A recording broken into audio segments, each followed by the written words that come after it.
जी हाँ दोस्तों, नमस्कार। मैं आज आपके बीच में ज्योग्राफी के सेक्शन को लेकर आगे बढ़ रहा हूँ। और दोस्तों, मैं बता दूँ कि आज हमारा बेहद इम्पॉर्टेंट क्लास है। आपके लिए भी बहुत ही इम्पॉर्टेंट क्लास है। बहुत ही टफ मोमेंट को लेकर हम आपके बीच में बन रहे हैं। और दोस्तों, मैं बता दूँ कि आज की जो क्लास है वो भारत की वनस्पतियों से संबंधित है। आपको पता होगा कि भारत वनस्पतियों को लेकर एक बेहद इम्पॉर्टेंट देश है। दुनिया भर में 5000 प्रकार की वनस्पतियों का मूल जड़ जो है या मूल देश जो है वो भारत माना जाता है। और यह 5000 से अधिक प्रकार की वनस्पतियां यदि दुनिया में किसी देश में देखी जाती हैं तो उसका मूल स्थान भारत माना जाता है। तो दोस्तों, वनस्पति की दृष्टि से भारत की एक महत्वपूर्ण भूमिका है। और आपको मैं यह भी बता दूं कि भारत उष्णकटिबंधीय और शीतोष्णकटिबंधीय क्षेत्रों में होने के नाते भारत में वनस्पतियों की संख्या भी बहुलता में पाई जाती है। तो दोस्तों, इन्हीं वनस्पतियों को हम समझने का आज प्रयास करेंगे। एक टफ मोमेंट है जो लगातार आपको 20 मिनट तक इस बात को बताने में सफल होगा कि कहीं भारत की वनस्पतियां अपनी विशेषताओं को लिए हुए हैं तो किस प्रकार से हैं, कितनी मात्रा में हैं, किस प्रकार की वनस्पति या उससे संबंधित वृक्ष कहां कहां पाए जाते हैं, यह भी आपके लिए बेहद महत्वपूर्ण होगा। तो दोस्तों, हमारा पहले तो आप व्हाइट बोर्ड देख लें। और व्हाइट बोर्ड ये बताने में सक्षम है कि आज कितनी गंभीर क्लासेस है, कितनी महत्वपूर्ण क्लासेस है, जहां हम भारत के मैप में सभी प्रकार की वनस्पतियों को जोड़ रखे हैं, वहीं हम एक तरफ भारत की वनस्पतियों के संबंध में विशेष जानकारियों को लिख रखे हैं। तो दोस्तों, मैं बता दूं कि आज यह जो वीडियो है ये बेहद इंपॉर्टेंट है। और यह वीडियो 6 प्रकार की वनस्पतियों अर्थात भारत की सभी प्रकार की वनस्पतियों का उल्लेख करेगा। तो दोस्तों, मैं इसमें आपको शुरुआत से यह बताने का प्रयास करूंगा कि वनस्पतियां भारत में चाहे जैव विविधता से संबंधित हों या खुली या कम ऊंची प्रकार की वनस्पतियां जिसमें झाड़ियां भी आती हों, या फिर दुनिया की सबसे ऊंचाइयों पर स्थित हिमालयन क्षेत्र की वनस्पतियां कैसी होंगी, इन्हीं बातों का उल्लेख करने के लिए हम आपके बीच में उपस्थित हैं। तो दोस्तों, हमारा पहला जो प्रश्न है ये है कि भारत में कितनी प्रकार की वनस्पतिक क्षेत्र पाई जाती है। तो भारत में 6 प्रकार के वनस्पतिक क्षेत्र पाई जाती है। और 6 प्रकार के वनस्पतिक क्षेत्र को मैं बता दूं: उष्णकटिबंधीय सदाहरित वन, उष्णकटिबंधीय आर्द्र पर्णपाती वन, उष्णकटिबंधीय शुष्क पर्णपाती वन, कटीले वन एवं झाड़ियां, पर्वतीय वन और ज्वारीय वन तथा डेल्टाई वन के नाम से 6 प्रकार की वनस्पतियां पाई जाती हैं। दोस्तों, मैं इसमें पहली वनस्पति को लेकर आपके बीच में उपस्थित हो रहा हूं। तो पहली वनस्पति हमारी क्या कहती है कि उष्णकटिबंधीय सदाहरित वन। दोस्तों, मैं बता दूं कि उष्णकटिबंधीय किसे कहा जाता है। तो उष्णकटिबंधीय उस क्षेत्र को धरती पर कहा जाता है जो सामान्यतः 10 डिग्री भूमध्य रेखा से दक्षिण में और 10 डिग्री भूमध्य रेखा अर्थात इक्वेटर लाइन के नॉर्थ में स्थित बीच का जो भूभाग होता है वो मूलतः उष्णकटिबंधीय क्षेत्र कहलाता है। उसे डोल्ड्रम प्रदेश कहते हैं। लेकिन सामान्य तौर पर उष्णकटिबंधीय क्षेत्र का विस्तार दोस्तों कर्क रेखा से लेकर मकर रेखा के मध्य पृथ्वी पर भूमिगत क्षेत्रों पर पाए जाने वाले क्षेत्रों को कहा जाता है। तो दोस्तों, मैं बता दूं कि भारत में उष्णकटिबंधीय सदाहरित वन का मतलब यह होता है दोस्तों कि जो वन वर्ष भर हरे भरे हों, उसके पत्तियां पेड़ों को नहीं छोड़ती हों वर्ष के किसी मौसम में, किसी महीने में, तो ऐसे वनस्पतियों को सदाहरित वन कहते हैं। और दोस्तों, सदाहरित वन जो भारत में पाए जाते हैं उसकी ट्रिक या उसकी पहचान के लिए मैंने ये सिंबल बना रखा है। दोस्तों, ये जो सिंबल है ये हमारी सिंबल सदाहरित वन को परिभाषित कर रही है। सामान्य तौर पर एनसीईआरटी में जो सदाहरित वन को परिभाषित किया हुआ है वह सदाहरित वन इसलिए उसे सदाहरित वन कहते हैं क्योंकि इसकी पत्तियां एक बार नहीं झड़ती हैं, पेड़ों से इसकी पत्तियां एक बार नहीं हटती हैं, अलग अलग समय पर पत्तियां और फूलों का हटने का क्रम जारी रहता है। अतः यह वर्ष भर सदाहरित या हरा भरा बनी रहती हैं, इसलिए सामान्य तौर पर इन्हें सदाहरित वन कहते हैं। और दोस्तों, भारत में इसका प्रमुख क्षेत्र क्या है? पश्चिमी घाट, शिलांग का पठार, दोस्तों देख सकते हैं पश्चिमी घाट, शिलोंग का पठार, अंडमान निकोबार, लक्षद्वीप और हिमालयन का तराई क्षेत्र इस सदाहरित वन या उष्णकटिबंधीय वन का प्रमुख भारत में क्षेत्र है। दोस्तों मैं बता दूं कि उष्णकटिबंधीय वन दुनिया भर में अति वर्षा आधारित क्षेत्रों तथा उच्च तापमान आधारित क्षेत्रों में देखे जाते हैं। इसीलिए मैं बता रहा हूं कि दुनिया में उष्णकटिबंधीय क्षेत्र भूमध्य रेखा के इर्द गिर्द ही देखने को मिलते हैं और यह दुनिया भर के देशों में जो भूमध्य रेखा पर बसे हुए देश हैं उन देशों की ये बड़ी विशेषता है कि वहां उष्णकटिबंधीय वन पाए जाते हैं जहां अत्यधिक वर्षा देखी जाती है तथा उच्च तापमान देखी जाती है। तो इसकी एक मौसमी परिस्थितियां यह है दोस्तों कि यहाँ पे 200 सेंटीमीटर से अधिक की वर्षा तथा 22 सेल्सियस से अधिक का तापमान देखने को मिलता है। तो दोस्तों ये जो उष्णकटिबंधीय सदाहरित वन है यह पश्चिमी घाट पर अधिक पाई जाती है और पश्चिमी घाट पर अधिक पाए जाने के नाते इस पश्चिमी घाट के उत्तरी हिस्से में अर्थात इसको सह्याद्री के उत्तरी हिस्से में 16 क्षेत्र कहा जाता है या 16 वन कहा जाता है। मैं यहां पे बस ये बता दूं आपको कि महोगनी, आउनुस, जारुल, बेत, बांस, सिनकोना, रबड़ और प्रमुख मसालों का क्षेत्र जो सदाहरित वन से जुड़े हुए हैं या उष्णकटिबंधीय वन से जुड़े हुए हैं यह मुख्य रूप से इन्हीं क्षेत्रों में पाई जाती है। अगर हम इस पिक्चर के आधार पर आपको बताने का प्रयास करें तो दोस्तों सर्वाधिक क्षेत्र भारत में जो देखने को मिलता है वो यह क्षेत्र देखने को मिलता है। यह पश्चिमी घाट है, यहाँ पे सर्वाधिक उष्णकटिबंधीय वन देखने को मिलता है। फिर पूर्वी घाट में भी कुछ हद तक देखने को मिलता है। उसके बाद हिमालयन का तराई बेल्ट आपको देख सकते हैं। यहाँ अंडमान निकोबार का 95% से अधिक अंडमान निकोबार के जो क्षेत्र हैं वो उष्णकटिबंधीय क्षेत्रों से जुड़े हुए हैं और लक्षद्वीप क्षेत्र का भी आप एक परिचय प्राप्त कर सकते हैं दोस्तों। तो मैं बता दूं कि यह मसालों के लिए भी बेहद इंपॉर्टेंट है, बागानी फसलों के लिए भी बेहद इंपॉर्टेंट है और भारत में ज्यादा नहीं लेकिन थोड़े ही मात्रा में पाए जाते हैं। लेकिन केरल से लेकर कर्नाटक, महाराष्ट्र से लेकर तमिलनाडु के जो है कि कोरोमंडल क्षेत्र है, इन तमाम क्षेत्रों में आपके उष्णकटिबंधीय वन क्षेत्र देखने को मिल सकते हैं। दोस्तों अगर हम दूसरे वनों की बात करें, दूसरे वनस्पतियों की बात करें तो दूसरी वनस्पतियां हमारी उष्णकटिबंधीय आर्द्र पर्णपाती वन। दोस्तों उष्णकटिबंधीय आर्द्र पर्णपाती वन है और इसकी सिंबल आप देख सकते हैं उष्णकटिबंधीय आर्द्र अर्थात इसका भी ज्यादा प्रभाव उष्णकटिबंधीय क्षेत्रों में देखने को मिलता है। लेकिन जहां तापमान भी कम होते हैं और वर्षा भी कम होते हैं उन्हीं क्षेत्रों में आर्द्र पर्णपाती वनों की विशेषताएं पाई जाती हैं। और इसके लिए मैं बता दूं इसकी प्रमुख क्षेत्र जो है पश्चिमी घाट का पूर्वी ढलान। दोस्तों आपको ध्यान देना होगा, पश्चिमी घाट एक महत्वपूर्ण एरिया है जो आप यहां देख सकते हैं पश्चिमी घाट और पश्चिमी घाट का पूर्वी ढलान।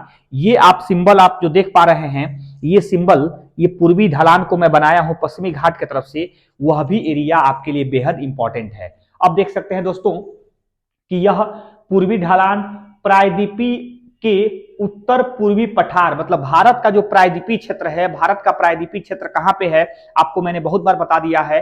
ज्योग्राफी के सेक्शन पिछले वीडियो में आप देखेंगे तो भारत के प्रायद्वीपीय क्षेत्रों पर भी कई वीडियो बनाए गए हैं। प्रायद्वीपीय भारत का क्षेत्र जो है सामान्य तौर पर आपके मैं बता दूं कि मध्य भारत से अर्थात कर्क रेखा से नीचे वाला जो क्षेत्र है जो लगभग 3 तरफ से समुद्रों से घिरा हुआ है वही भारत का प्रायद्वीपीय क्षेत्र है। इसी प्रायद्वीपीय के उत्तर पूर्वी का पठार जो है शिवालिक श्रेणी के सहारे, शिवालिक मतलब हिमालय का तराई बेल्ट दोस्तों, शिवालिक श्रेणी के सहारे भांभर व तराई क्षेत्र भी इसकी बड़ी विशेषता है और इसके लिए 100 से 200 सेंटीमीटर की वर्षा देखने को मिलती है। दोस्तों इसकी अगर पहचान देखें आप, पहले इसके प्रमुख वृक्षों को जान लें तो सागवन, शीशम, आम, महुआ, चंदन, त्रिफला, खैर इत्यादि प्रकार के जो वृक्ष हैं वह उष्णकटिबंधीय आर्द्र पर्णपाती वनों में पाए जाते हैं और इसका एक विशाल भारत का क्षेत्र है जिसमें देख सकते हैं यह जो है हिमालय का तराई भांभर व तराई प्रदेश ये देखने को मिलता है। फिर जो प्रायद्वीपीय भारत का पूर्वी और उत्तरी ढलान ये क्षेत्र आपको देखने को मिलेगा। फिर आपके पश्चिमी घाट का पूर्वी ढलान आपको यह भी देखने को मिलता है। फिर ज्यादातर पूर्वोत्तर भारत में भी इस प्रकार के आर्द्र पर्णपाती वन पाए जाते हैं। दोस्तों इसकी बड़ी विशेषता यह है कि यह औसत से कम वर्षा तथा उच्च तापमान लगभग उच्च तापमान के बीच यह क्षेत्र पाए जाते हैं। इसके सामान्य तौर पर जो वृक्ष होते हैं वह दूर दूर होते हैं, खुले खुले होते हैं, और इसी प्रकार की विशेषताओं के साथ इसका जो बेल्ट आपको देखने को मिलेगा वह आपको उत्तर प्रदेश, बिहार, पश्चिम बंगाल, उड़ीसा, छत्तीसगढ़, आंध्र प्रदेश, तेलंगाना जैसे जगहों तक इसका विस्तार देखने को मिलता है। तो दोस्तों ये आपका दूसरा आपके वनस्पतियां थी, और वनस्पतियों को लेकर हम तीसरे प्रकार की वनस्पति को पढ़ेंगे तो उष्णकटिबंधीय शुष्क पर्णपाती वन। दोस्तों शुष्क पर्णपाती वन का सेंस यह है जहां औसत से कम वर्षा होती है। वर्षा का क्षेत्र यहां लिखा हूं 70 से 100 सेंटीमीटर से के बीच में वर्षा होती है, वो शुष्क पर्णपाती वन कहते हैं। यहाँ पर्णपाती और यहाँ भी पर्णपाती शब्द से उल्लेखित यह इस बात को कर रहा है कि यहाँ के वृक्ष वर्ष में एक बार अपने पत्तों को छोड़ देते हैं, अर्थात पत्तों को गिरा देते हैं। इसीलिए हम इन वनीय क्षेत्रों को पर्णपाती वन कहते हैं। तो दोस्तों तीसरा उष्णकटिबंधीय शुष्क पर्णपाती वन का सिंबल आप देख सकते हैं, जो डॉटेड या बिंदी बिंदी है वही आपके पर्णपाती वन के शुष्क पर्णपाती वन के क्षेत्र हैं। और इसका मुख्य भूभाग कहाँ है? उत्तरी केंद्रीय मैदानी भाग से लेकर दक्षिणी केंद्रीय पठारी भाग तक। दोस्तों ये मुख्य रूप से मध्य भारत के क्षेत्रों में इस तरह के शुष्क पर्णपाती वन पाए जाते हैं। यहाँ की सबसे बड़ी विशेषता है तराई, जो है कि यहाँ की तराई होना सबसे बड़ी विशेषता है। दोस्तों यहाँ 70 से 100 सेंटीमीटर की ही मात्र क्षेत्रों में वर्षा होती है, लेकिन यहाँ के जो वृक्ष होते हैं दोस्तों वो कहीं न कहीं ज्यादा जो है कि लाभकारी होते हैं, ज्यादा आर्थिक रूप से बेहतर होते हैं। और इन वृक्षों में क्या क्या शामिल है? साल है, सागवन है, शीशम है, चंदन, आम, महुआ, आंवला, हरेल और बहेड़ा जैसे आर्थिक दृष्टि से महत्वपूर्ण जो वृक्ष पाए जाते हैं वो उष्णकटिबंधीय शुष्क पर्णपाती वनीय क्षेत्रों में पाए जाते हैं। और इसका अगर मैं वीडियो आपके सामने प्रस्तुत करूं तो आप देख सकते हैं जितना मध्य का भारतीय क्षेत्र है, जिसमें पंजाब, हरियाणा, उत्तर प्रदेश, मध्य प्रदेश, महाराष्ट्र, कर्नाटक, तेलंगाना से लेकर पूरा नीचे तक का जो बेल्ट है दोस्तों, इसमें मूल रूप से यह क्षेत्र पाया जाता है। और मैं एक शब्दों में आपको यहां भी बता दूं कि क्वेश्चन पूछ दिया जाए कि भारत में किस प्रकार की वनस्पतियां सर्वाधिक बड़े क्षेत्रों में विस्तृत हैं, तो आपको उष्णकटिबंधीय शुष्क पर्णपाती वन ही देना होगा, अर्थात यही वन भारत के सबसे बड़े क्षेत्रों में विस्तृत दिखाई देते हैं। लेकिन एक बात का आप अध्ययन देख लेंगे, और बीच के मध्य क्षेत्रों में जो मैं बनाया हूं, यहाँ पे भारत में यह वन जो उष्णकटिबंधीय शुष्क पर्णपाती वन है ये बीच के क्षेत्रों में नहीं पाए जाते हैं, क्योंकि यहाँ बेहद कम वर्षा होती है, 70 सेंटीमीटर से भी कम वर्षा होती है। इसलिए यहाँ कटीली झाड़ियां ज्यादा पाई जाती हैं। दोस्तों यहाँ उष्णकटिबंधीय सदाहरित उष्णकटिबंधीय शुष्क जो पर्णपाती वन यहाँ नहीं पाए जाते हैं। यह क्षेत्र कहां से कहां तक है? इंदौर से लेकर, मध्य प्रदेश में इंदौर से लेकर कुन्नूर, आंध्र प्रदेश में यह अर्धचंद्राकार जो बेल्ट है इसमें इस प्रकार की वनस्पतियां नहीं पाई जाती हैं। क्वेश्चन पूछ दे मध्य भारत में पाई जाने वाली जो उष्णकटिबंधीय शुष्क पर्णपाती वन है उसके किस क्षेत्रों में, मध्य भारत के किस क्षेत्रों में इस प्रकार के वन नहीं पाए जाते हैं, तो आप लिख सकते हैं, या कई बार प्रश्न पूछा गया है, जो अर्धचंद्राकार पेटी है जो इंदौर से लेकर कुन्नूर तक जाती है, इसी बेल्ट में इस प्रकार के वन क्षेत्र नहीं पाए जाते हैं। अर्थात मध्य भारत के बिल्कुल मध्य क्षेत्रों में लगभग एक अर्धचंद्राकार पेटी में इस प्रकार की विशेषताएं पाई जाती हैं। तो दोस्तों ये आपका तीसरा प्रकार का था। अगर हम चौथे प्रकार की बात करें तो चौथा लिखा हुआ कटीले वन एवं झाड़ियां। और दोस्तों कटीले वन एवं झाड़ियां एक प्रकार से ऐसे वन क्षेत्र हैं जहां वर्षा बेहद कम पाई जाती है, और बेहद कम वर्षा पाए जाने के कारण दोस्तों यहाँ पे जो झाड़ियां हैं या वनस्पतियां हैं ये छोटी रह जाती हैं। इनके साथ पत्तों के बजाय कांटे निकले रहते हैं, इनमें पत्ते नहीं पाए जाते हैं, सामान्यतः कांटे पाए जाते हैं। अपने जीवन को सरवाइव कराने के लिए पत्तों में, जैसा कि आप सबको मालूम होगा, पत्तों में अवशोषण की क्रिया ज्यादा होती है, प्रकाश संश्लेषण के द्वारा ज्यादा जल का अवशोषण हो जाता है, इसीलिए पत्ते न रखकर सामान्यतः कांटे रखते हैं और आकार अपने छोटे रखते हैं, ताकि कम खाद्यान्न में, कम जलीय साधन में भी ये अपने जीवन को सरवाइव कर सकें। और कांटे रखने का एक और लाभ ये होता है कि जो जंगली जानवर होते हैं या जो मैदानी क्षेत्रों में रहने वाले जानवर होते हैं, उससे भी ये पेड़ बचे रहते हैं, इसलिए इनके पेड़ों में पत्ते न होकर कांटे देखे जाते हैं। ये कटीले झाड़ियां या वन के क्षेत्र पाए जाते हैं। इसका जो मुख्य भूभाग है दोस्तों, जहां भारत के रेगिस्तानी बेल्ट है, जहां भारत का मरुस्थली बेल्ट है, सामान्यतः वहीं पर यह क्षेत्र पाए जाते हैं। जैसे गुजरात में पाए जाते हैं कच्छ का रण या इत्यादि बेल्ट, राजस्थान में पाए जाते हैं, पंजाब का दक्षिणी क्षेत्र पाया जाता है, भीतरी कर्नाटक में पाया जाता है, और इंदौर से कुन्नूर तक जहां वर्षा बेहद कम होती है, क्योंकि जाते समय भी वर्षा वहां नहीं मिलती है, और लौटते जो मानसून जब लौटता है तो भी वो बीच का क्षेत्र छूट जाता है, इसीलिए वहां कटीले वन एवं झाड़ियां पाई जाती हैं। और जैसा कि मैं पहले ही बताया हूं कि 70 सेंटीमीटर से कम वर्षा वाले क्षेत्रों में यह पाए जाते हैं। इसके प्रमुख जो वृक्ष होते हैं दोस्तों, वह होते हैं बबूल, खैर, खजूर, नाशपाती, कैक्टस, बेर, रीठा, आंवला, करील। इसमें कैक्टस जो है बहुत बार पूछा गया है, नागफनी जो होता है, कैक्टस को नागफनी कहते हैं, यह नागफनी है।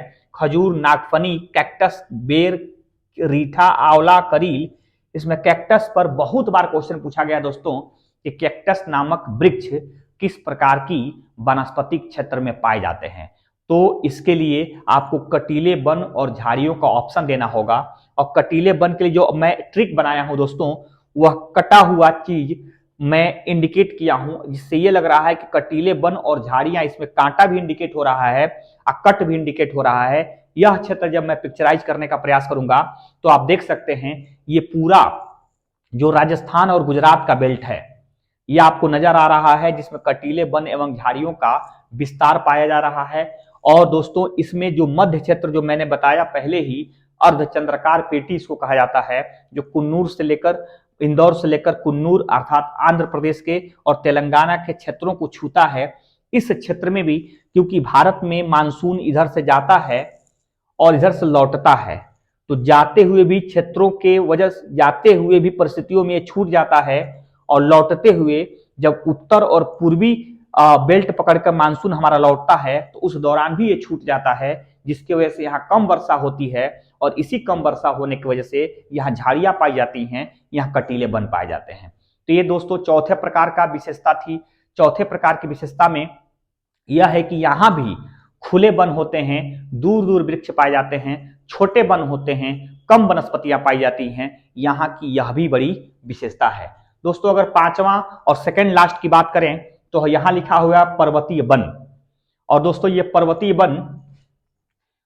वन का सिंबल भी पर्वत जैसा है, हालांकि मैं आगे बताऊंगा, लेकिन यहां देख लेंगे कश्मीर से लेकर अरुणाचल प्रदेश की ऊंचाई वाले क्षेत्रों में ये देखने को मिलते हैं।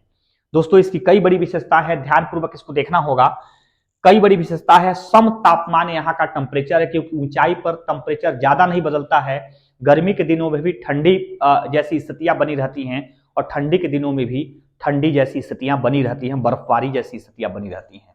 और दोस्तों यहां ऊंचाई के साथ मानसूनी परिस्थितियों में परिवर्तन आता है।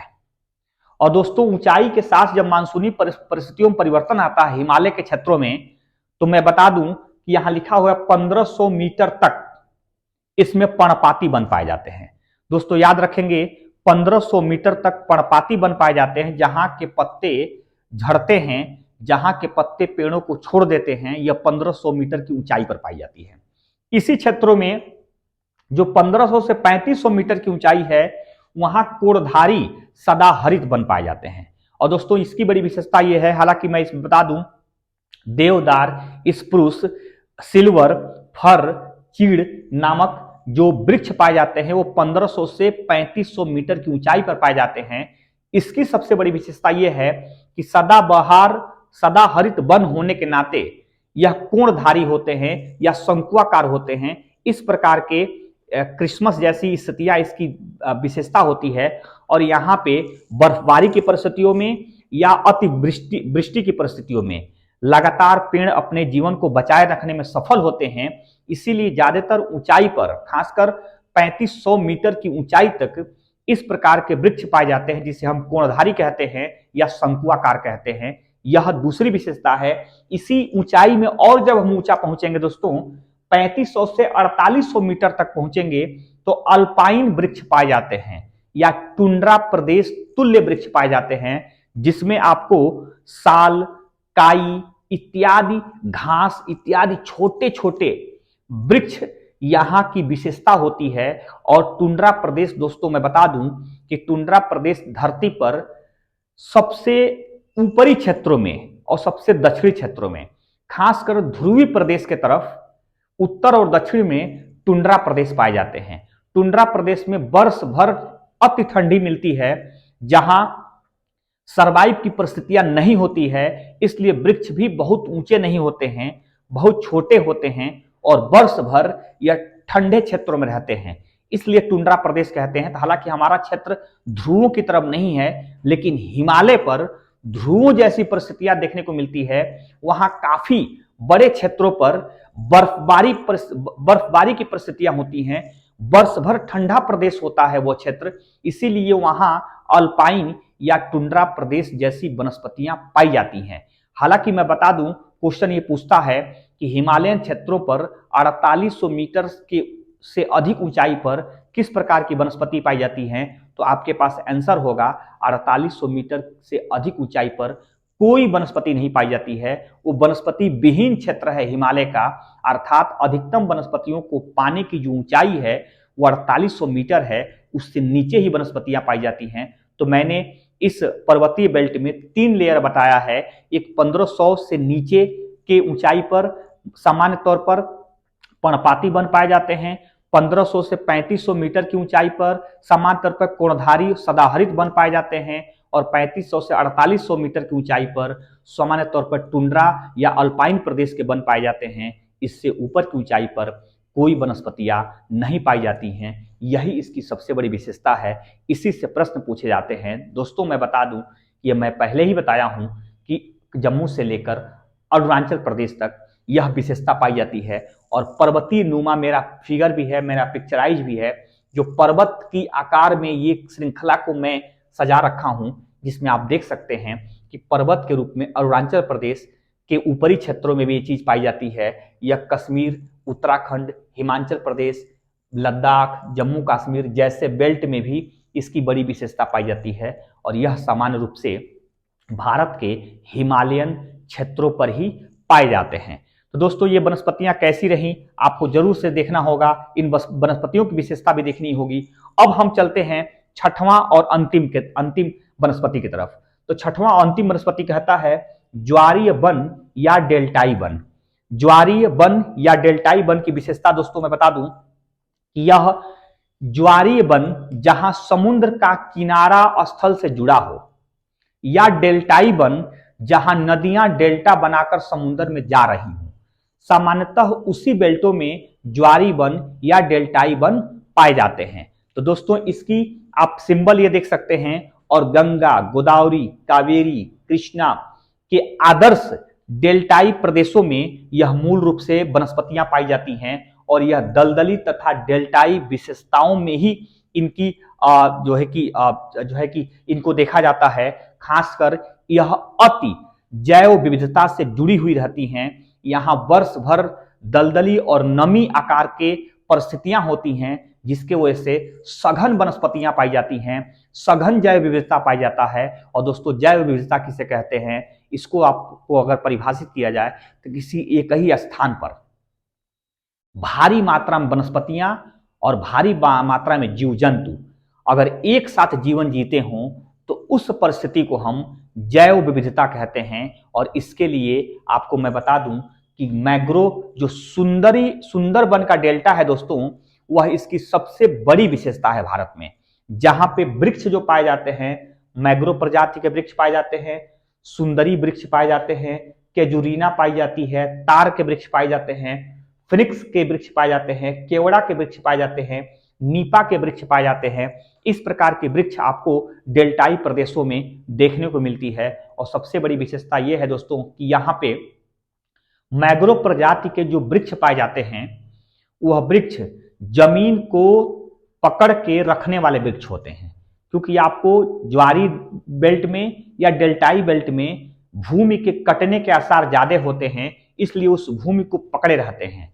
और यहाँ के जो वृक्ष होते हैं दोस्तों वह सामान्यतः पानी में सड़ते नहीं है, इनके ऊपर छाल बहुत मजबूत होते हैं, इनकी लकड़ियां बहुत ही कठोर होती हैं और ये लंबे अवधि तक डेल्टा या जलीय क्षेत्रों में अपने जीवन को बचाए रखने में सफल होते हैं।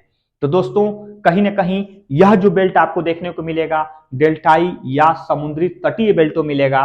तो आप देख सकते हैं ये सिंबल जो है आपके सुंदरबन के डेल्टा क्षेत्र, केजी बेसिन जो कृष्णा गोदावरी बेसिन डेल्टा क्षेत्र है, या फिर यहाँ पे कच्छ के रण के क्षेत्रों में आप देख सकते हैं कि इस प्रकार के मैग्रो प्रजाति के वन पाए जाते हैं। और मैग्रो प्रजाति के वनों में सर्वाधिक वन जो है कि पश्चिम बंगाल में पाए जाते हैं और दूसरा गुजरात में पाए जाते हैं। यह भी प्रश्न कई बार पूछा गया है। तो दोस्तों कहीं ना कहीं हमारे देश में एक तो जो उष्णकटिबंधीय सदाबहार वन है जो दुनिया में सबसे ऊंचे ऊंचे वृक्ष पाए जाते हैं, जिसकी ऊंचाई 45 मीटर से लेकर 60 मीटर की ऊंचाई तक होती है, काफी सघनता में पाए जाते हैं, काफी घना होते हैं। ऐसा माना जाता है कि उष्णकटिबंधीय वनों में सूर्य की रोशनी जमीन तक नहीं पहुंच पाती है, इतना घना होता है, इतना अंधेरा छाया रहता है, उसके अंदर इतनी जनजातियों का बसेरा होता है कि वो लोग कभी सुबह नहीं देख पाते हैं, वो लोग कभी विशेष सामान्य दुनिया से उनका मतलब नहीं होता है। इसके लिए बड़े भूभाग के तौर पर अमेजन का वन को हम एग्जाम्पल देते हैं। हम इसके लिए अफ्रीका में कांगो बेसिन के क्षेत्रों का एग्जाम्पल देते हैं। जैसा कि आप सबको मालूम होगा कि इतना सघन अमेजन का वन है, इतना भयंकर वन है कि उस वनीय क्षेत्रों को हम दुनिया में धरती के फेफड़े के रूप में जानते हैं, क्योंकि ऐसा माना जाता है कि दुनिया में 20% ऑक्सीजन का उत्सर्जन अमेजन के वनीय क्षेत्रों से ही होता है। हालांकि मैं बता दूं दोस्तों, यहाँ एक लाइन और बता दूं कि भारत में जो राष्ट्रीय वन नीति 1988 में जो बनी हुई है उसमें यह बताया जाता है कि भारत के भूभाग, चाहे राज्य स्तर का भूभाग हो या देश स्तर का भूभाग हो, भारत के भूभाग या संयुक्त राष्ट्र संघ के भी एक पैमाना है कि किसी भी देश के भूभाग के 1/3 क्षेत्रों पर वन का होना आवश्यक है। 1/3 क्षेत्रों पर वन का होना आवश्यक है। इसी में पर्वतीय और मैदानी क्षेत्रों को भी विभाजित किया गया है, जिसमें मैदानी क्षेत्रों में कम से कम 20% क्षेत्रों पर वन और पर्वतीय क्षेत्रों में कम से कम 60% क्षेत्रों पर वन का होना आवश्यक बताया गया है।